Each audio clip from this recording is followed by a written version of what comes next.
It was my second year of college, back in 1990 to 1991. I was living on campus in a dorm called Hudson Hall at the University of Central Missouri. Everything started out fine. I shared a room with my roommate, and we had fun decorating our little space. Life felt normal, but as November rolled around, things started getting strange.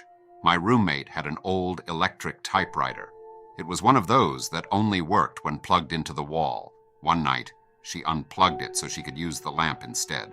A few minutes later, something strange happened. The typewriter started typing on its own. At first, we thought maybe it was some kind of malfunction. The weird part? No one was near the typewriter. My roommate was sitting on her bed and I was on mine. Even stranger, the typewriter didn't have any paper in it, but the words were still showing up on the roller from the ink ribbon. The words it typed out were, "My name is a slut." Honestly, I thought it was a prank or something silly. I even laughed about it. But my roommate was really freaked out, and soon, so was I.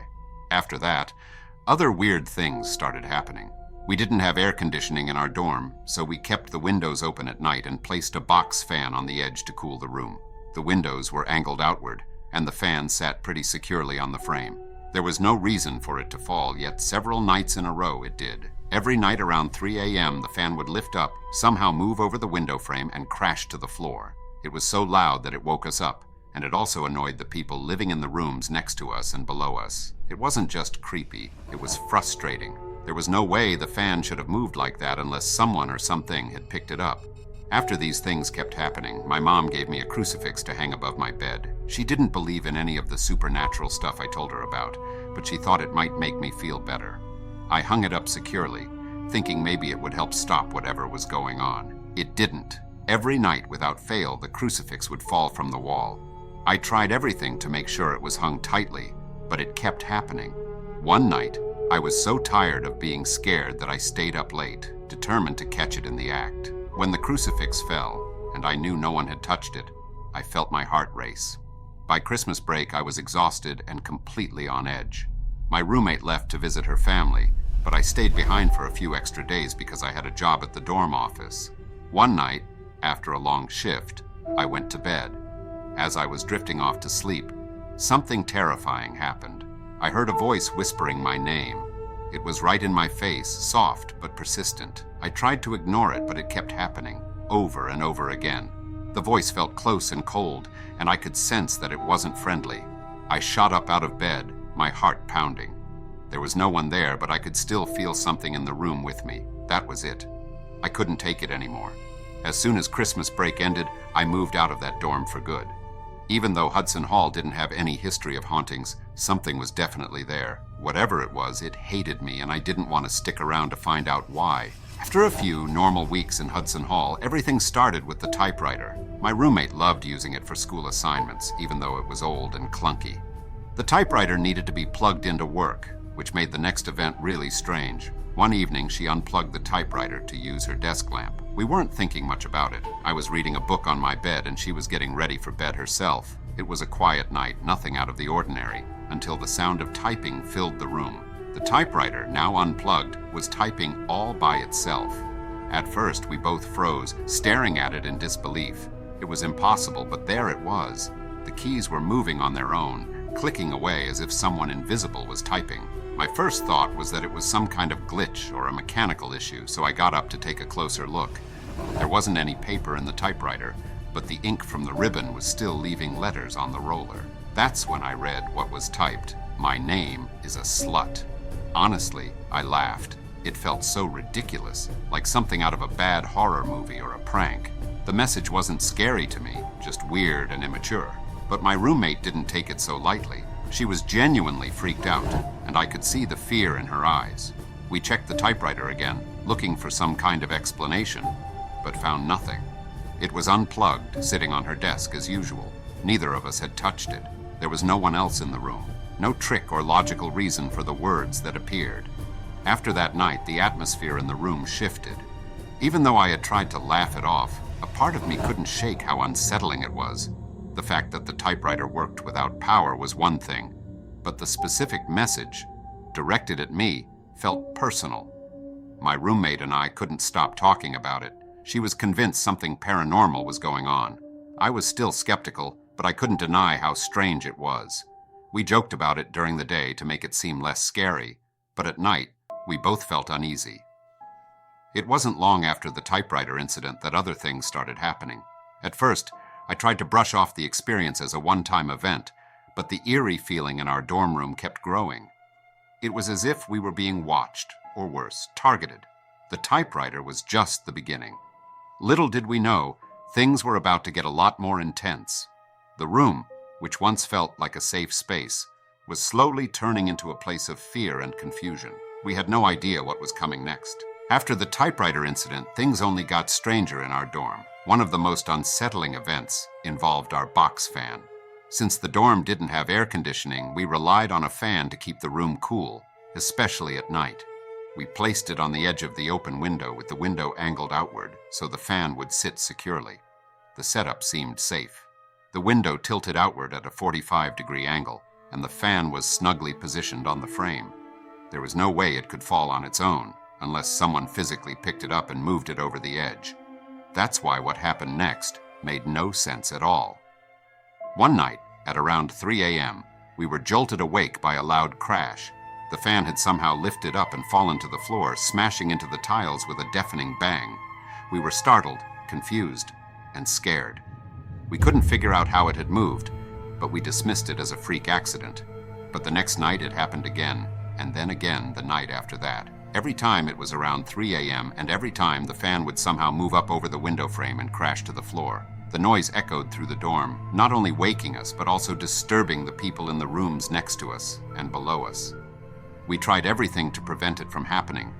We checked the window, adjusted the fan, and even wedged it in more securely. But it didn't matter. No matter what we did, the fan kept falling.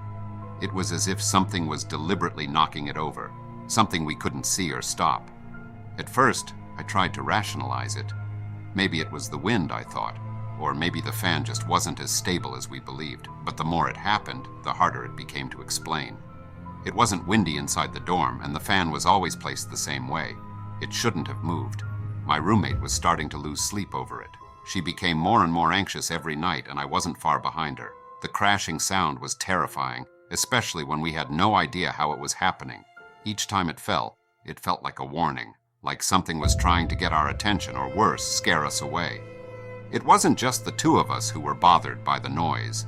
Our suite mates, who shared the bathroom with us, complained about being woken up by the fan. The people in the room below us even came up to ask what was going on because they could hear the crashes too. But when we tried to explain, they didn't believe us. We tried to laugh it off during the day, but at night the tension was real. Each evening as 3 a.m. approached, we would lie in bed waiting for the inevitable crash. It became a routine, and we hated it. The fan incident had crossed the line from strange to terrifying, and there was no denying that something wasn't right in our room. As the nights went on, the sense of unease only grew stronger. We felt like we were being watched, like some unseen force was in the room with us. The fan was just the start of it. The dorm, which once felt like a normal college experience, had turned into a place where we could never fully relax. Something was happening, and it wasn't going to stop anytime soon. After the strange incidents with the typewriter and the fan, my nerves were shot. My roommate was feeling the same. We were both exhausted and on edge, not knowing what would happen next. When I told my mom about everything, she didn't believe any of it, but she could tell we were scared. So she bought me a crucifix, thinking it might help me feel more protected.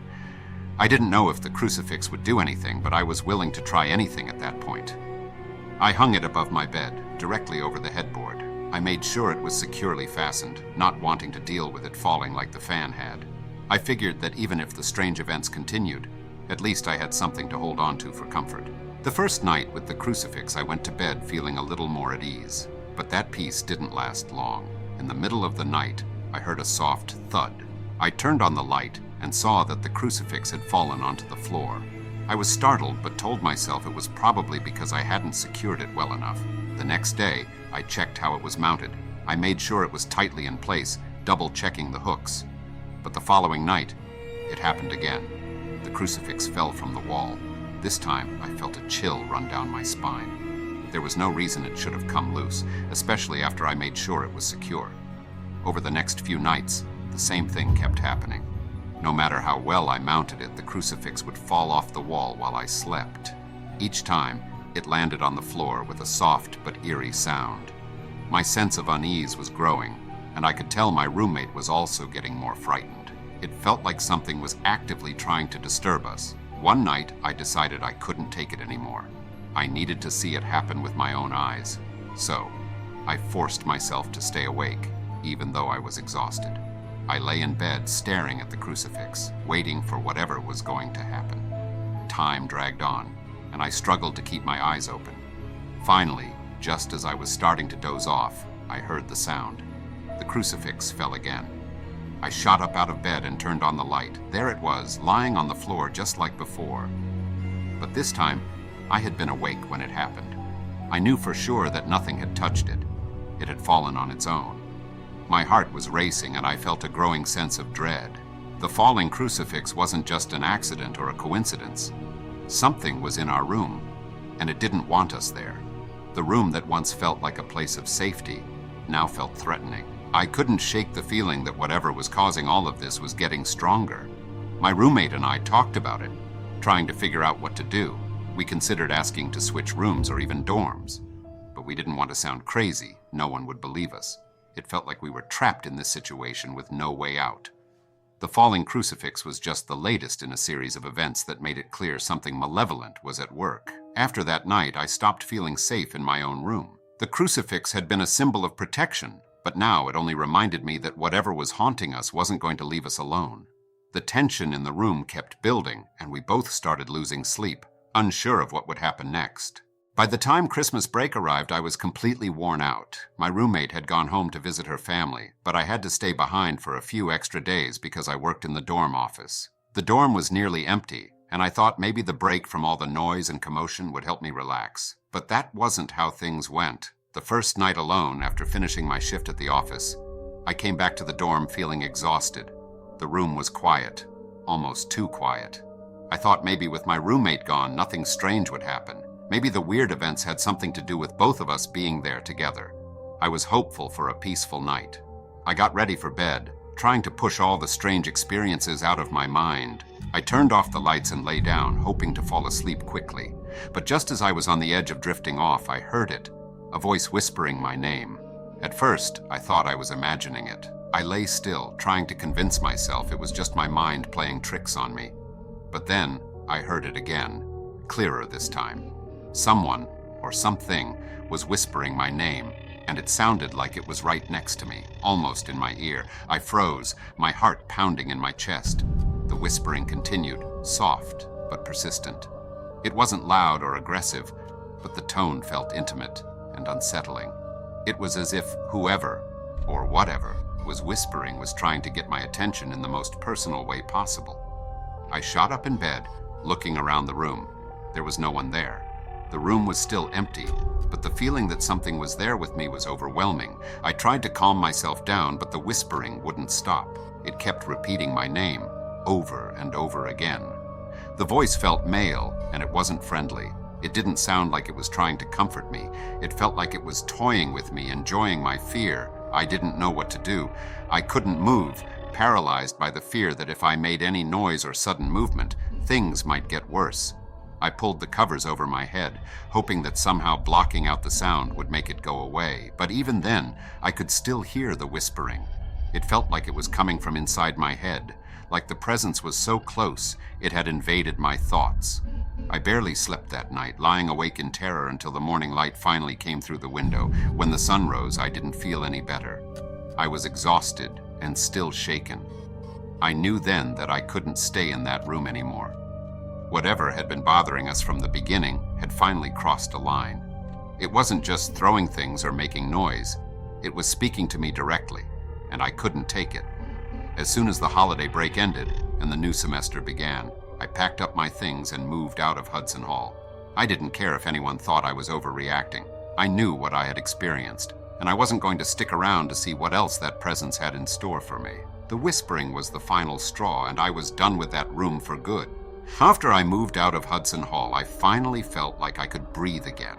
The new dorm I moved into was quiet, and for the first time in months, I wasn't waking up in the middle of the night in a panic.